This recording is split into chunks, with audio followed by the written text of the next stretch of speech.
it says the fish of the day is beef. Okay? These are really typical signs. This is another one off of Burnett Road that says that it's always open, okay, except it's closed. This one is out over Lady Bird Lake, and it says crisis counseling. There's hope, make the call, but the phone is out of service. Okay.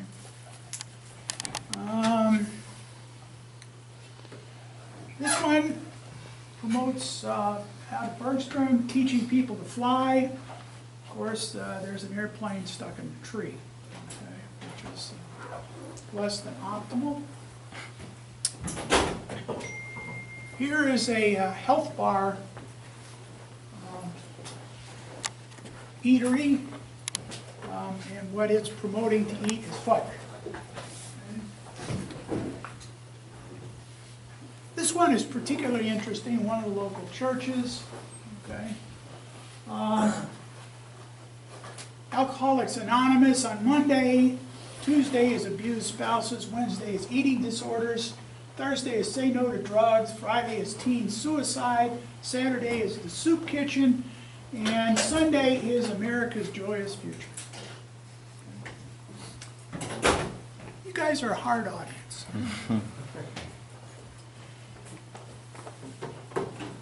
Here's what Pacific Telesis says. It says, if your phone doesn't work, give us a call.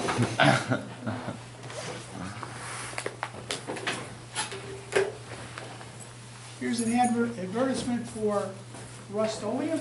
Clearly, it stops rust. Okay.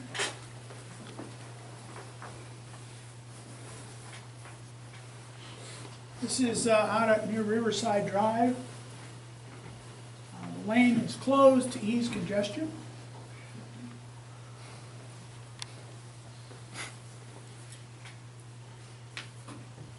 And of course, we got a Weight Watchers establishment. It's right on top of a place that sells ice cream. Good advertisements there. This one is particularly interesting. Okay? If you're illiterate, okay, write for free help. Pretty entertaining. So, input capture. What are we trying to do with input capture? Okay. What we've got one of the pins on our processor that has its general purpose I/O pin whose auxiliary function works in concert with input capture. Okay. We've got a trigger flag bit, okay, that's going to be set when the signal that's attached to the pin achieves a certain state. What we want to do is we want to look at the edges of the signal. We assume that signal will rise, it will exist for a certain period of time, and then it will fall. So what we can do is we can look at either the rising edge or the falling edge. All right? We've got, as usual with our interrupt generating devices, we've got an arming bit. Okay? So we arm the peripheral. When that flag bit is set, provided we've got our nested vector interrupt controller set up, we will get an interrupt. Now, we've got a counter that is basically just like one of the timers that you've used. And what it's going to do is it's going to record the time between particular events. So, here is a graphic showing the pins that are associated with input capture function on the 123 and the relevant timer that is there.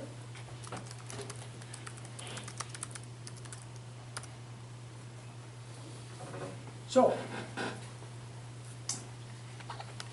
we've got to initialize, the typical ritual that we go through to initialize an interrupt generating peripheral, rising or falling edges. If we look at the rising edge and falling edge, what do we obtain? Or the falling edge and the rising edge, what do we obtain? Talking about what do you obtain? You obtain change in, sorry. I'm not sure what you mean by what do you obtain. Okay. So,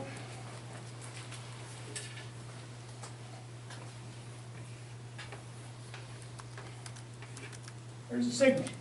There's the rising edge, there's the falling edge. If we look at the time,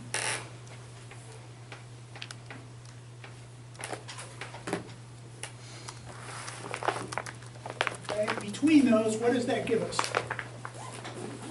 How long the button press? What? How long the button press? It gives us the pulse duration, doesn't it? It gives us the pulse duration.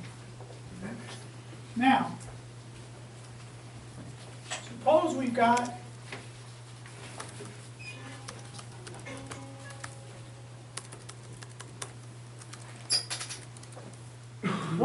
what is the primary characteristic of a periodic signal? It like occurs periodically, I guess. Like, I mean. No. Oh, that's not. What's the primary characteristic of a periodic signal?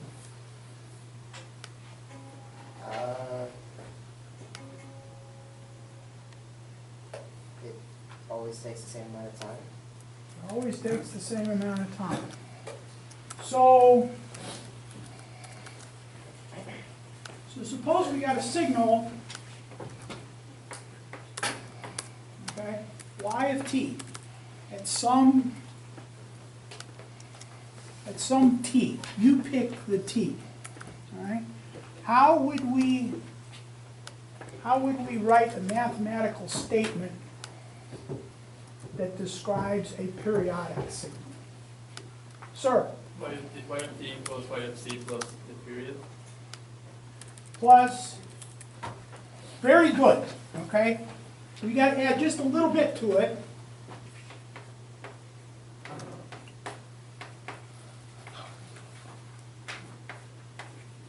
Okay? All right.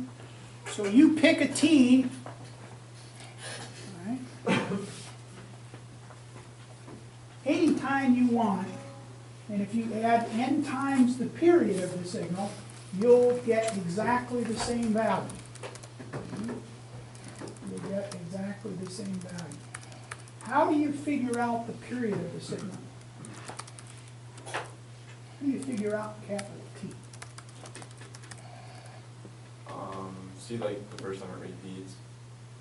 First Well, time. I just take a look at the wave and see whenever it repeats. Look and at then the it's wave. different. Do what now? So you have the wave, it's gonna repeat, right? So you just take, Does it have to go like it this? can go however you want. As Can't long it as just be square like that? Yeah, it can be square like that. Okay. So you take the rising edge of the left one, and then you take the rising edge of the next. Oh, okay. Subtract. So what we're going to do is we're going to measure the time from here to here. Okay? We're going to measure that time, and that will be, okay? Could we do it another way? That was the way I would have done it. Do what? That's the way I would have done it. But is there another way to do it? But Look at both falling edges. Yeah, look at both falling edges. Okay? Look at both falling edges. So, if we look at the same edge, what that's going to give us is period. If we look at a rising and a falling, or a falling and a rising, right, that will give us duration. Right? So, this distance here, okay, we measure by looking at this and by looking at that. So we get an interrupt when it rises, we get another one when it falls. Right? So, if we have the time difference between two edges of the same sense, okay, we are looking at the period of a periodic signal. Periodic signal. What is jitter?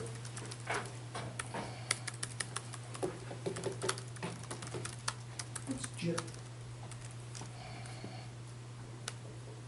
Anybody know what jitter?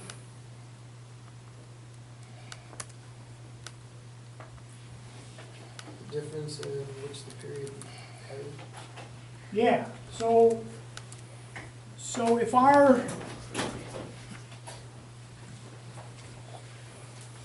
period, okay, changes, we expect that to be a slight change. Right? That's called jitter. What happens? What's a major consequence of jitter in a periodic signal? Has to do with sampling. When you sample, when you're sampling a signal and you assume it's periodic, it's a major consequence of jitter. Remember Harry Nyquist's theorem? Remember that? What's Harry's? When you sample, you have to do it twice the frequency. Greater than twice the frequency? Yeah. Always greater than. Always greater. But if you have jitter, then Harry's theorem no longer applies. Okay? It no longer applies. Because the jitter means that those replicas of the signal that you're generating when you sample can still overlap. So you get aliasing. All right? So if you're going to sample a signal, one of the things that you want to do is find out if it is indeed periodic. And you can do that by looking at that period measurement over a period of time and seeing what its variation is.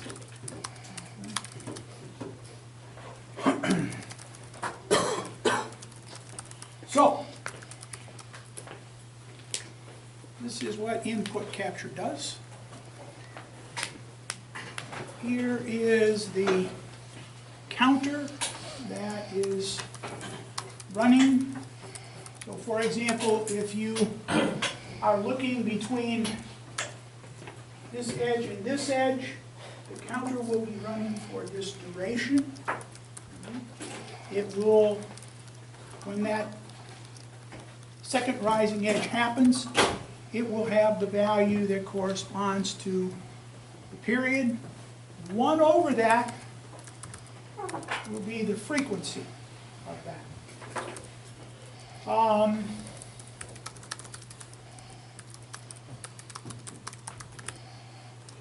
You can set the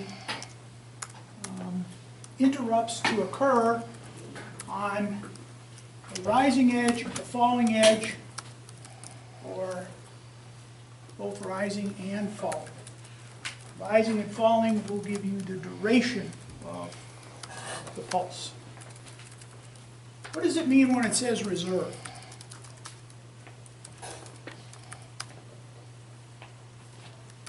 What do you mean? What does it mean when you're reading documentation and you see something that said this page intentionally left blank? You ever encountered that? You ever seen that? What does that mean? Just like here, we got 10 as reserved. What does that mean? They don't want you to use it? What? They don't want you to use it, or see it, or read it? Nah, they couldn't figure out what to do with it. Okay, so they just left it out. You might want to try seeing what 10 does. It might do something magic. Okay? It might do something magic. How many of you have seen the movie Back to the Future? When they went back to the future, when was it? Today. Yeah, it was today, okay? So if you use 10, all right, it might bring you back to 2035, okay? Could happen.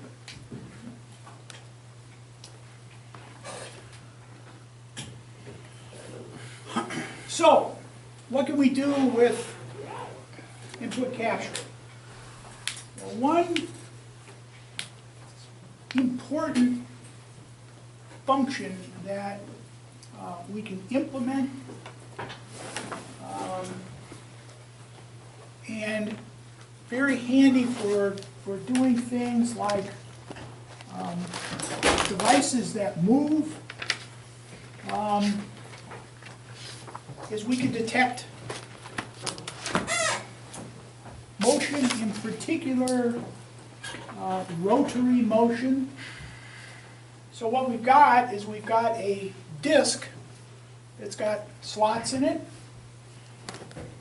You can buy devices that have a LED on one side of the device and a phototransistor on the other. You insert it over the disk that's got the slots in it, and as the disk rotates, you can determine what? What can you determine?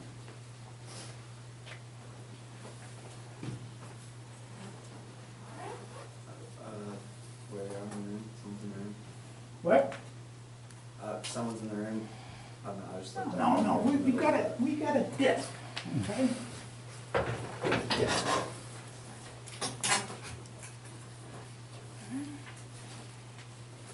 So the disk is on the propeller shaft of your quadcopter, okay?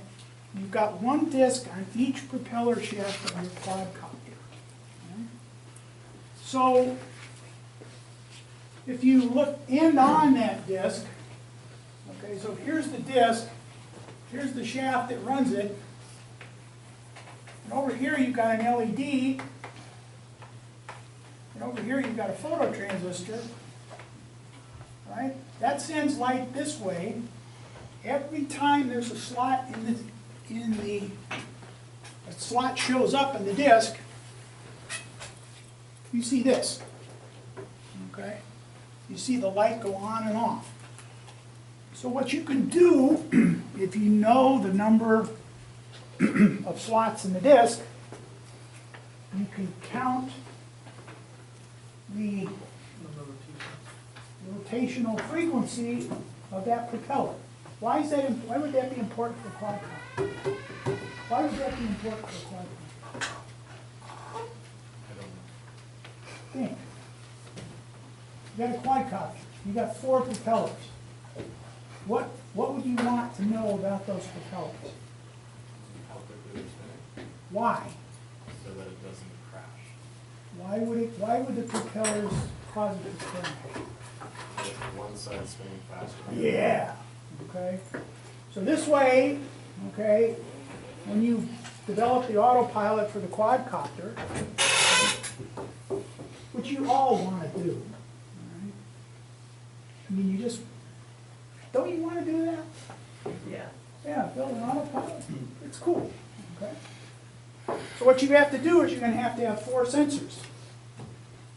Keep those things, if you want to keep it stable like this, right, they all have to be turning at the same velocity. Maybe not. Okay. The propellers that you get are made out of plastic. Okay. And after the first couple of times you crash it, okay, they get shorter, right, as they hit the ground. Right? So now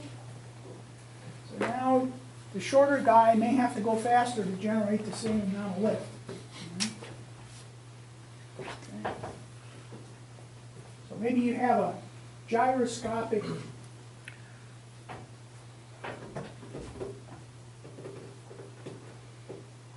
MEMS device. What's MEMS? Ever hear of that? MEMS. Ever hear of that? What about you? Anybody ever hear of MEMS? Sir? Either one of you. Like it stands for micro electromechanical system. Yes, sir. What does that mean? It's just like, it's like a small chip or something that's fabricated on the micro scale, and it comprises of, like it does some, like mechanical motion that either transduces to electrical or some electrical transduction. Exactly. So basically what these microelectronic mechanical systems do is they take mechanical systems, things like pendulums, and they scale them down to integrated circuit size. So things like accelerometers and gyroscopes, okay, come in an integrated circuit package. Right? As a matter of fact, you can get devices that are called inertial measurement units, IMUs, that contain 3-axis accelerometers and 3-axis gyroscopes, all in one little package, okay, for about $40. So that's the heart of your stabilization platform in your quadcopter. And the thing that would let you control the propeller speed is this type of a device. Okay? So here's our LED running, here's our photo transistor. Okay? We've got our op amp, okay, conditioning the signal. Right? What we see is something like this. Right? That gets converted into that pulse train, and we use our input capture to measure the velocity. So this is what that would look like. What's a transducer? You ever heard that term before? Anybody ever heard of a transducer? What is it? I have no idea.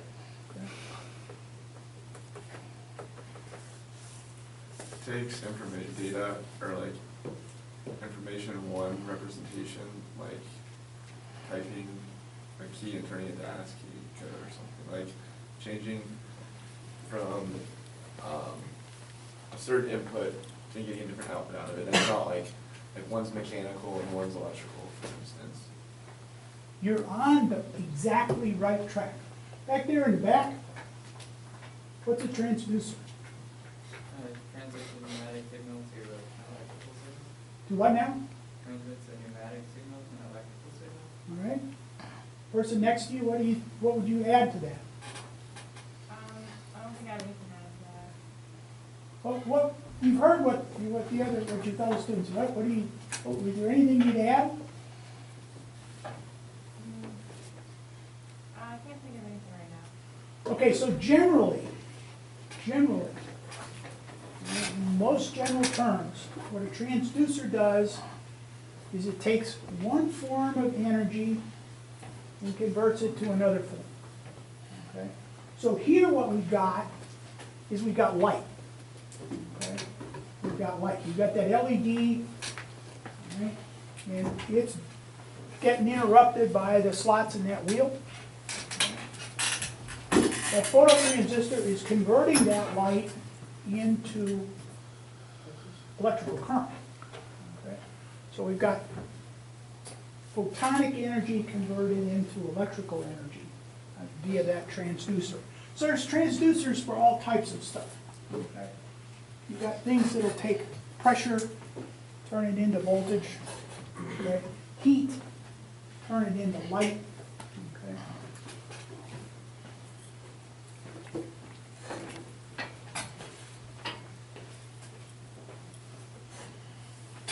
So this is the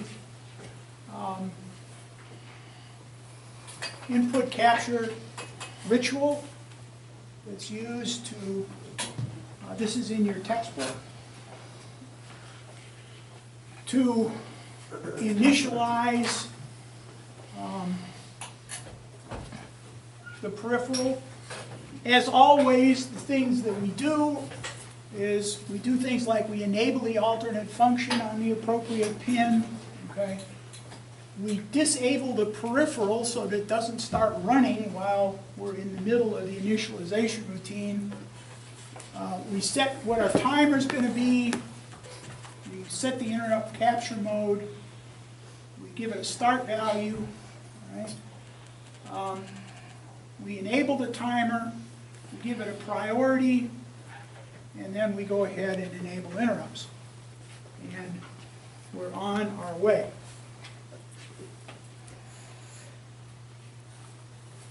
So here is our interrupt service routine.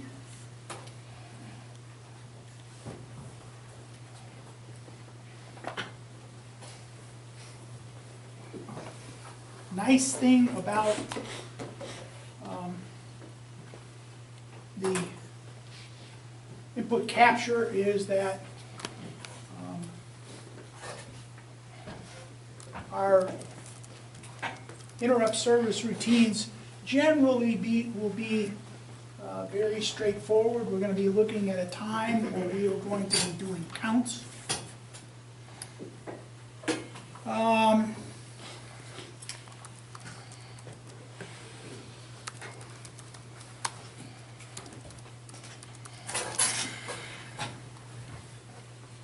Here is a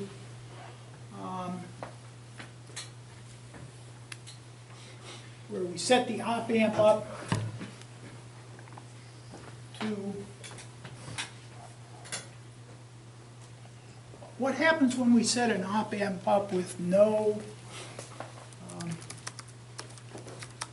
negative feedback. What do we get?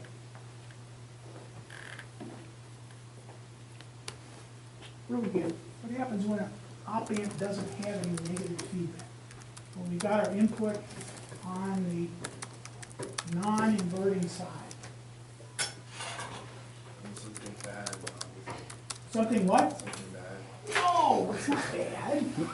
No, it's not bad. What do you think? What does feedback do for the op amp?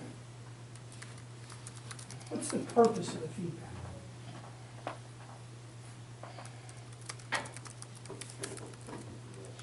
What? I'm not sure. Anybody have an idea? Sir? Just keep it in the operating range. Okay, operating range. Like, so it doesn't saturate, right? If you put it in the positive one, it would just like loop and then it'll like saturate immediately. Okay, like that. All right, that's a good gut feel of it. Okay, we would call that operating range. Okay, can you think of another way of describing that? The operating range itself? Or the... Yes, sir. I mean, basically what we want with that op amp is we want somehow the output of the op amp to be related to the input signal, right? That when you say operating range, that's what we're... So, you know, we'd like it perhaps to be related in a positive sense, namely when When the input signal gets bigger, the output gets bigger. Or we might want it be inverted to say that when the input signal gets bigger, the output signal gets less. But we would like there to be a relationship between the two. When we don't have negative feedback, okay, we get operation that is when the signal is there,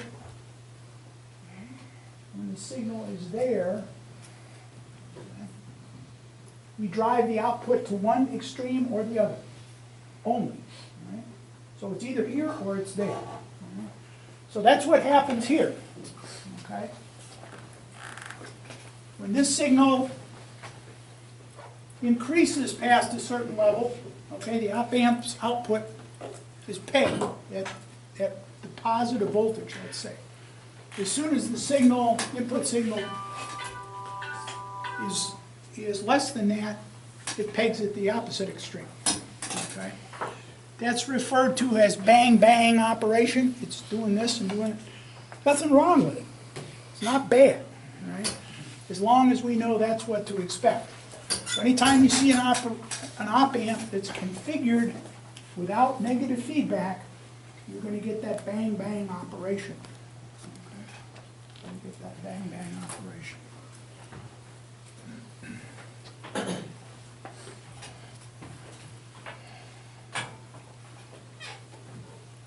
So,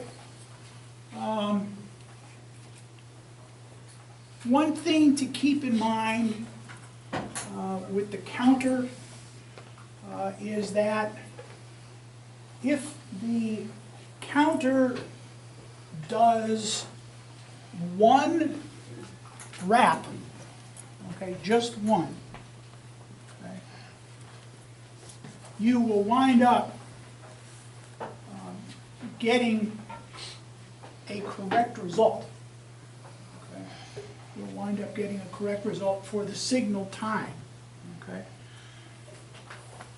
You can only wrap once to do that. You can only wrap once.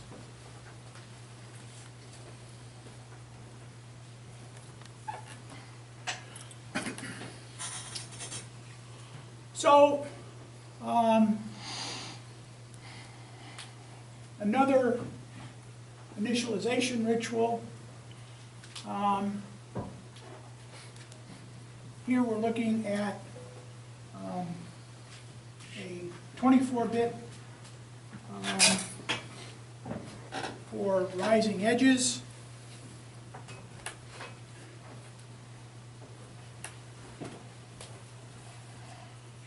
And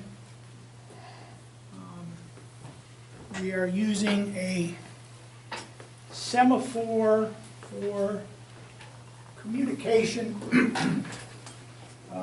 with the foreground.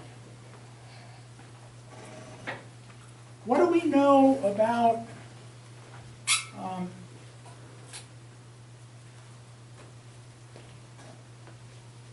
what are the characteristics of that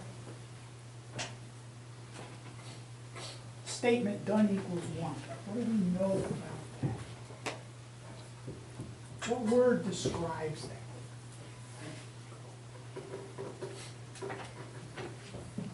You think of a word that describes that? Flag. What? Flag. A flag, maybe? Well, we're in an interrupt service routine, right?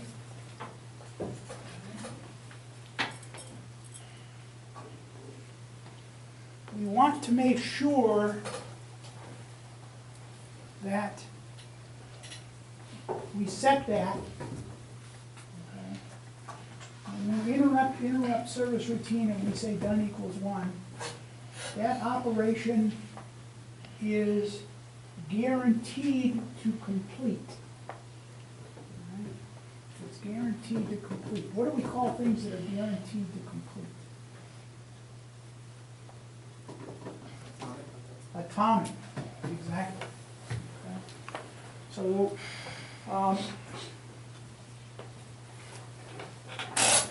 this is the way that we can communicate with the foreground and be sure that the foreground knows that this event has happened.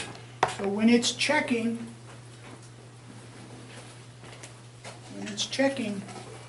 to see if the event has already happened, we're guaranteed that it's going to find the correct value for that. Another thing that we could do is we could build a capacitance meter using input capture. What we're going to do is we are going to use our basic understanding that we learned in 411 about how capacitors work. So we know that we have a exponentially increasing with time voltage. Right? So what we're going to do is we're going to generate a pulse with a known length. Okay? With a known length. And what that's going to do is that's going to be fed into a capacitor. Okay? And what we're going to do is we're going to measure the voltage across that.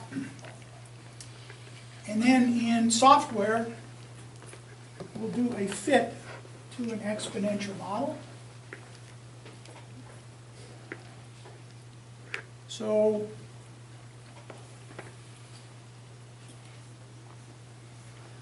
here's our digital signal that goes into a buffer, right, so that we've got some current driving capability. We pump it into our capacitive load. We sense the voltage on it. Okay. What peripheral would we use to sense the voltage?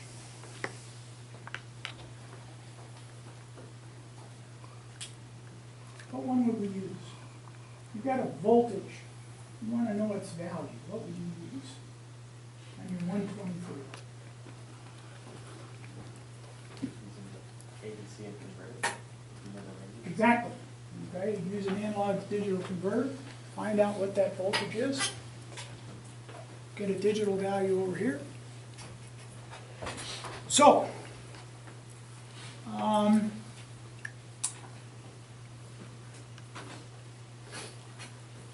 if we've got a system and it's producing some analog voltage, okay, what we're going to do is we're going to use a circuit, build a circuit so that it will condition that voltage to be within the range that we're interested in for our 123.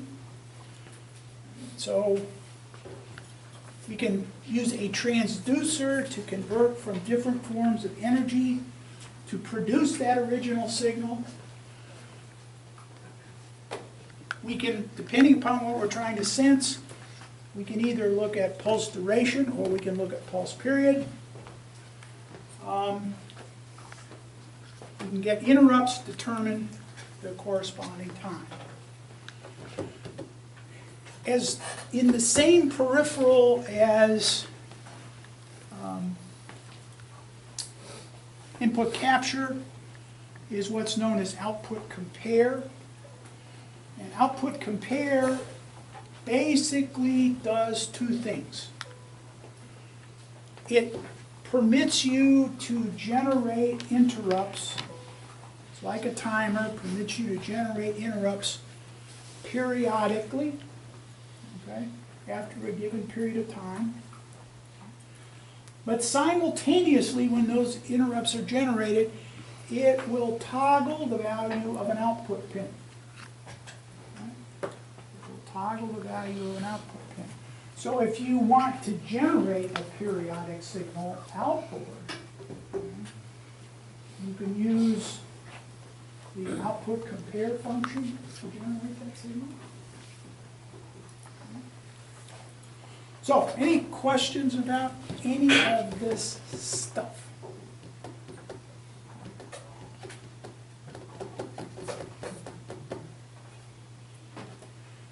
Okay. That's all I got.